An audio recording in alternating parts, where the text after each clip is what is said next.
السلام عليكم ورحمة الله وبركاته. إن الحمد لله نحمده ونصلي على رسوله الكريم. أما بعد فقد قال الله تعالى في القرآن العظيم والقرآن المجيد. படைத்தல் காத்தல் அழித்தல் போன்ற எல்லாவித சக்திகளையும் படைத்து தன்னுடைய ரஹீம் என்னும் கிருபையினால் ஆட்சி செய்து கொண்டிருக்கும் தூயமான இறைவனுடைய திருநாமத்தை கொண்டு ஆரம்பம் செய்கிறேன். அஸ்ஸலாமு அலைக்கும் வரஹ்மத்துல்லாஹி வபரகாத்துஹு. அல்ஹம்துலில்லாஹ், நாம் எல்லோரும் இன்னைக்கு லைலத்துல் கத்ருடைய இரவை அடைந்திருக்கிறோம். இந்த லைலத்துல் கத்ருடைய இரவிலே செய்ய வேண்டிய நல்ல அமல்களை பற்றி பார்க்கலாம்.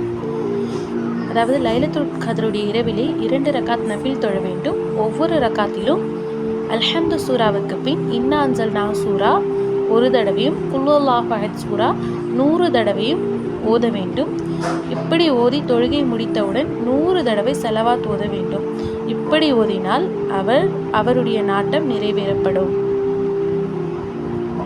யார் தன்னுடைய நாட்டம் நிறைவேறணும்னு சொல்லி நினைக்கிறாங்களோ அவங்க இது போன்று செய்து கொள்ளலாம், தொழுது கொள்ளலாம் இன்ஷா அல்லாஹ்.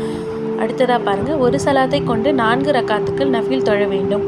ஒவ்வொரு ரக்காத்திலும் இன்னா அன்ஸல்னா 3 தடவையும் குல்ஹுவல்லாஹு அஹத் 7 தடவையும் ஓத வேண்டும். இத்தொழுகை மரணத்தின் வேதனையை எளிதாக்கி விடுகின்றது.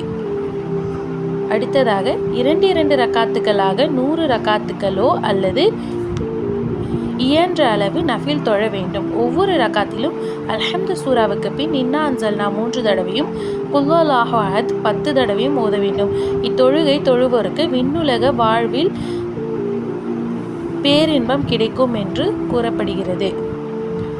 அடுத்ததாக ஒரு சலாமை கொண்டு 4 ரக்காத்துக்கள் நஃபில் தொழ வேண்டும். ஒவ்வொரு ரக்காத்திலும் அல்ஹம்து சூராவுக்கு பின் இன்னா அன்ஸல்னா சூரா 3 தடவையும் குல்ஹுவல்லாஹு அஹத் சூரா 50 தடவையும் ஓத வேண்டும். தொழுது முடித்த பின் சஜ்தாவில் இருந்த நிலையில் அதிகமாக ஸலவாத் ஓத வேண்டும். இந்நிலையில் கேட்கப்படும் துஆ ஒப்புக்கொள்ளப்படுகின்றது. நபி ஸல்லல்லாஹு அலைஹி வஸல்லம் அவர்களின் மீது 1000 முறை ஸலவாத்துக்கள் ஓத வேண்டும். அதிகமாக இஸ்திக்ஃபார் ஓத வேண்டும். குறைந்தது 1000 முறையாவது இஸ்திக்ஃபார் ஓத வேண்டும்.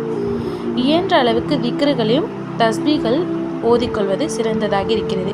இந்த லைலத்துல் கத்ர் அப்படின்ற இரவில் புனிதமிக்க, அதாவது 1000 மாதங்களை விடவும் சிறந்த ஒரு நாளாக இருக்கிறதுனால இந்த இரவில் அதிகமான நஃபில் தொழுகைகளை ஈடுபடுங்க இன்ஷா அல்லாஹ். உதாரணத்துக்கு தஸ்பி நஃபில், அதாவது சலாத்து தஸ்பி நஃபில், இது போன்ற தஸ்பி நஃபில் போன்று நஃபில் நமாஸ்களை அதிகமாக தொழுங்கள் என்று சொல்லப்படுகிறது. அல்ஹம்துலில்லாஹ் வ ஆகிரு தாவானா அனில் ஹம்துலில்லாஹி ரபில் ஆலமீன். அஸ்ஸலாமு அலைக்கும் வரஹ்மத்துல்லாஹி வபரகாத்துஹு.